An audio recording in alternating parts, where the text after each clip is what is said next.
विधायक जी, आपके विधानसभा क्षेत्र में एक केंद्रीय विद्यालय स्वीकृत हुआ है। सबसे पहले तो आपको इसके लिए बहुत-बहुत बधाई। और क्या प्रयास रहा, किस तरीके से आपने प्रयास किया, कहाँ-कहाँ आवाज़ उठाई? श्री अजय मिश्रा, आज़ाद भारत के न्यूज़ चीफ ब्यूरो को मैं बहुत बहुत धन्यवाद देता हूं कि आप आज मुझसे इस वार्तालाप में शामिल हुए कि आज जनपद जालौन उरी विधानसभा के अंतर्गत केंद्रीय विद्यालय की स्वीकृति मिली।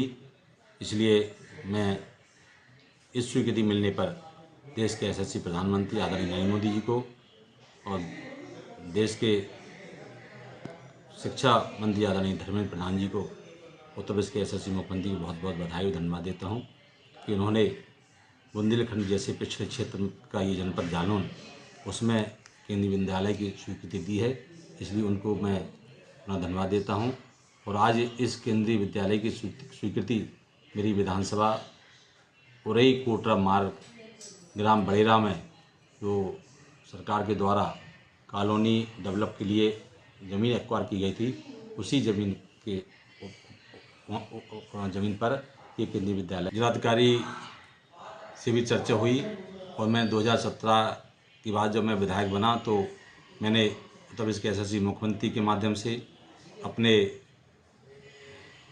पूर्व राष्ट्रपति आदरणीय रामनाथ कोविंद के माध्यम से, अपने राज्यपाल उत्तर प्रदेश के माध्यम से कई बार मैंने संपर्क किया।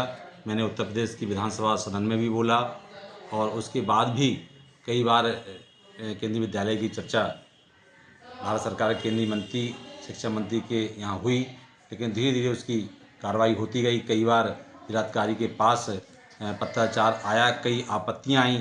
उन आपत्तियों को हमारे जिलाधिकारी महोदय ने निस्तारण भी किया और निस्तारण के बाद आज वो केंद्रीय विद्यालय की स्वीकृति हमको मिली है।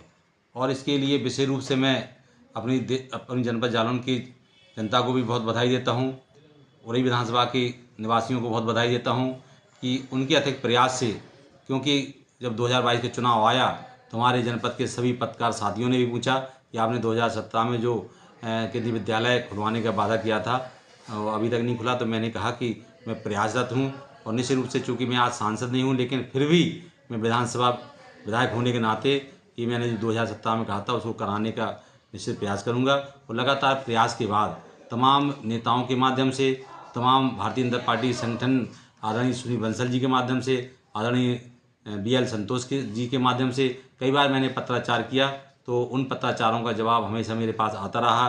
उन्होंने कहा कि ज़मीन उपलब्ध हो जाएगी, मिल जाएगा, और कार्ययोजना बन चुकी है, तमाम चीज़ों की उसमें कार्रवाई होती रही है।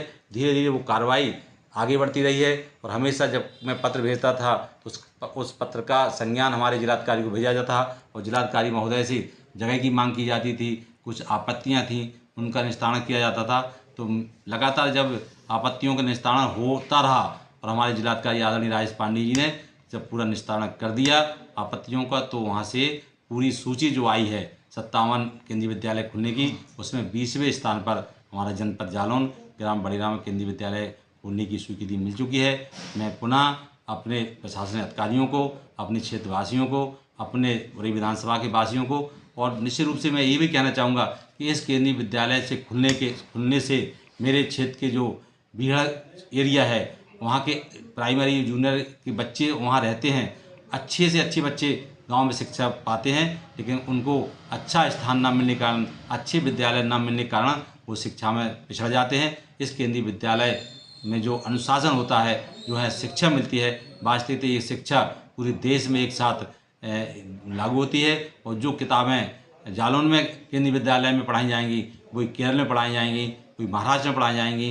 कोई गुजरात में पढ़ाई जाएंगी। केंद्रीय शिक्षा मंत्री आदरणीय धर्मेंद्र प्रधान को बहुत बहुत बधाई देता हूँ और धन्यवाद देता हूँ अपने जिलाधिकारी महोदय को, जिन्होंने मेरे इस केंद्रीय विद्यालय में खुलवाने में अपनी अहम भूमिका निभाई। मैं अपने क्षेत्रवासियों को और आप सबको बहुत बहुत बधाई देता हूँ। धन्यवाद।